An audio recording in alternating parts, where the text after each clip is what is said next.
Good morning વિદ્યાર્થી મિત્રો. હવે આપણે જોઈએ આપણું લેક્ચર 10 નું લેક્ચર છે 10A.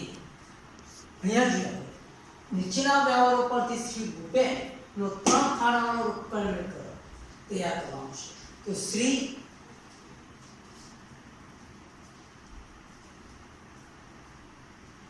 ભૂપેન એપ્રિલ 2016 3 ખાનાવાળો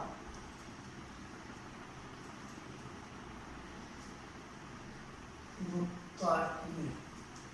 અચ્છા, તારીખ આજ પાના નંબર થાપા વટાવ ઉપર બેન એ જ રીતે આપણે જોઈએ તો અહીંયા બનાવી આપણે તારીખ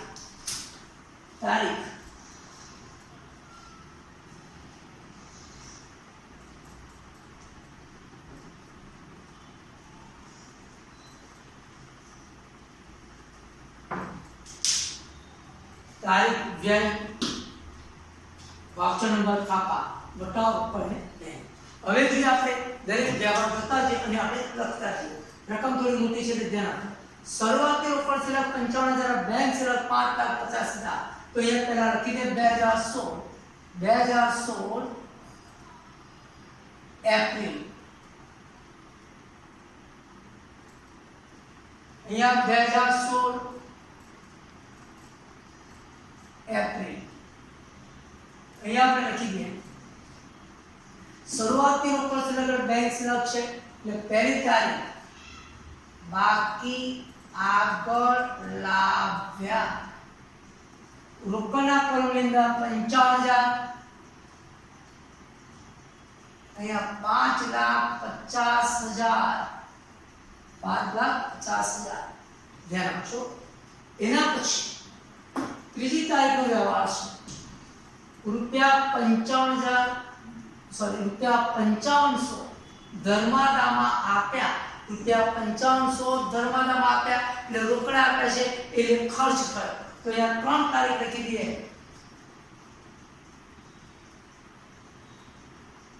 ધર્માદા ખાતે રોકડના કોલમની અંદર 55,000. ચલો નંબર 3 ₹49,500 મહેશના લેણા પેટે નેફ્ટ દ્વારા ચૂકવ્યા. બરાબર, નેફ્ટ ચાર્જના ₹5 થયા જે બેંકે રકમ ઉધારી છે. હવે આપણે જોઈએ તો નેફ્ટ દ્વારા ચૂકવ્યા છે તો અહીંયા ત્રીજી તારીખ મહેશ ખાતે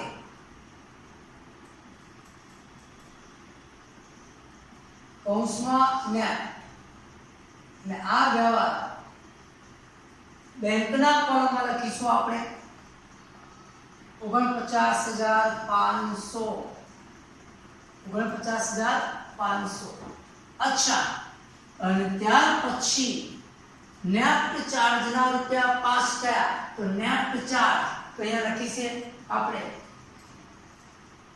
ત્રીજી તારીખ નેફ્ટ ચાર્જ ખાતે અહીંયા ₹5 એટલે બેંકના કોલમની અંદર ₹5 લખીશું. અને ત્યાર પછી આગળ જોયા હોય અહીંયા નંબર 5 તારીખનો વ્યવહાર જો ₹66,000 દર્શને પોતાના દેવા પેટે નેફ્ટ દ્વારા ચૂકવ્યા. બેંકે રકમ જમા લીધી. દર્શનને નેફ્ટ ચાર્જ ના ₹5 થયા. દર્શનને થયા છે એટલે અહીંયા બરાબર એની અંદર સમાસનો થઈ ગયો છે એટલે અહીંયા જોઈએ આપણે તો 66,000 દર્શને પોતાના દેવા પેટે નેફ્ટ દ્વારા ચૂકવ્યા. બેંકે રકમ શું કરી? જમા કરી. બેંકે જમા કરી એટલે આપણે લખીશું દર્શન ખાતે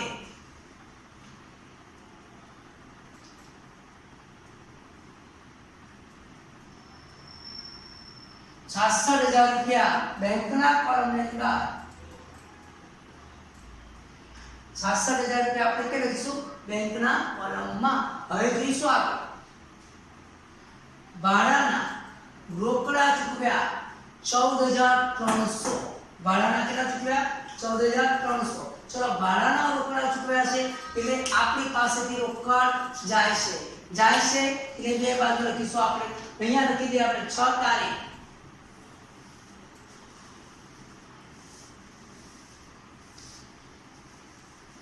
ભાડા ખાતે ચલો ભાડા ખાતે રોકડના કળમની અંદર 14300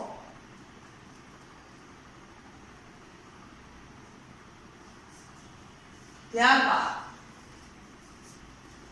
બેંકે કમિશનના રૂપિયા 22000 જમા લીધા બેંકે 22000 રૂપિયા જમા લીધા શેના જમા કર્યા તો કમિશન એ આવક થઈ કમિશન આવક છે એટલે આઈ બાજુ લખાશે અહીંયા વિગતની અંદર આપણે લખી દઈએ 8 તારીખનો વ્યવહાર કમિશન ખાતે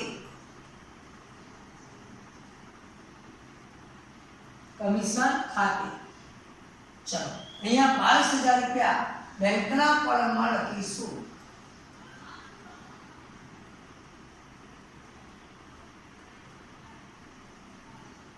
ત્યારબાદ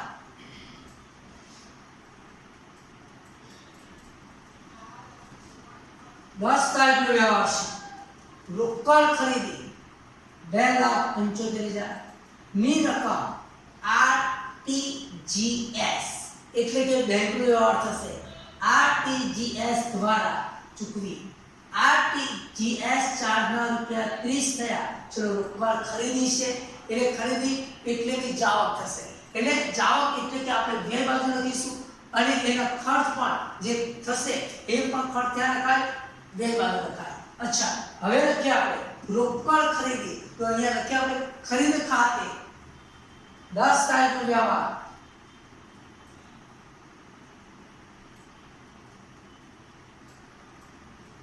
ખરીદ ખાતે RTGS ચલો રોકડ ખરીદી 2,75,000 ની છે તો અહીંયા 2,75,000 બેંકના કોલમમાં લખીશું આપણે અને ત્યાર પછી 10 તારીખ ફરી આવશે તો એના RTGS નો ચાર્જ તો અહીંયા 10 તારીખ ફરી લખી દઈએ આપણે RTGS ના ચાર્જ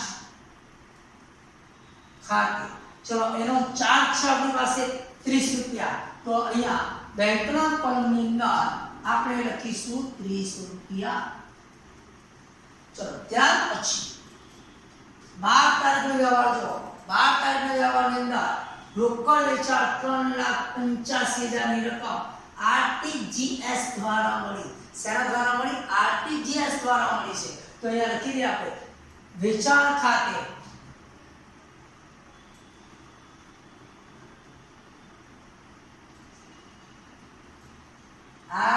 RTGS ચલો 3,85,000 મળી છે બેંકના કોલમમાં લખીશું આપણે 3,85,000 ત્યાર પછી કલ્પનાને તેના લેણા પેટે 22,000 નેફ્ટ દ્વારા ચૂકવ્યા નેફ્ટના ચાર્જના રૂપિયા 5 થયા શું કહ્યું છે કલ્પનાને તેના લેણા પેટે 22,000 નેફ્ટ દ્વારા ચૂકવ્યા બરાબર 22,000 આપણે ચૂકવીએ છીએ અને નેફ્ટ દ્વારા ચૂકવ્યા અને નેફ્ટ ચાર્જના રૂપિયા 5 થયા તો આપણે લખી દઈએ 13 તારીખનો વ્યવહાર બે બાજુ લખીશું કલ્પના ખાતે ચલો 22,000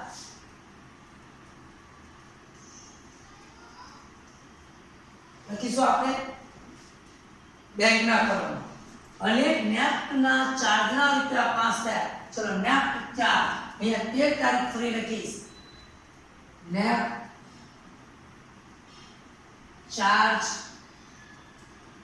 ખાતે ચલો નેફ્ટ ચાર્જ ખાતે એને બેંકના કોલમની અંદર લખીશું આપણે 5 રૂપિયા હવે મિત્રો જો તમામ અહીંયા આપણે 13 તારીખ સુધીના વ્યવહાર અહીંયા ક્લિયર કરેલા છે ધ્યાન આપવા આવવાનું ખાસ બરાબર અહીંયા 13 તારીખ સુધીના વ્યવહાર આપણે ક્લિયર કર્યા ફરી હવે આના પછી લેક્ચર નંબર 10 આ એક પૂરો કર્યો. લેક્ચર નંબર 10 ની અંદર કમ્બાઈન એમાં આપણે જોઈએ છે કારણ કે ટાઈમનો અભાવથી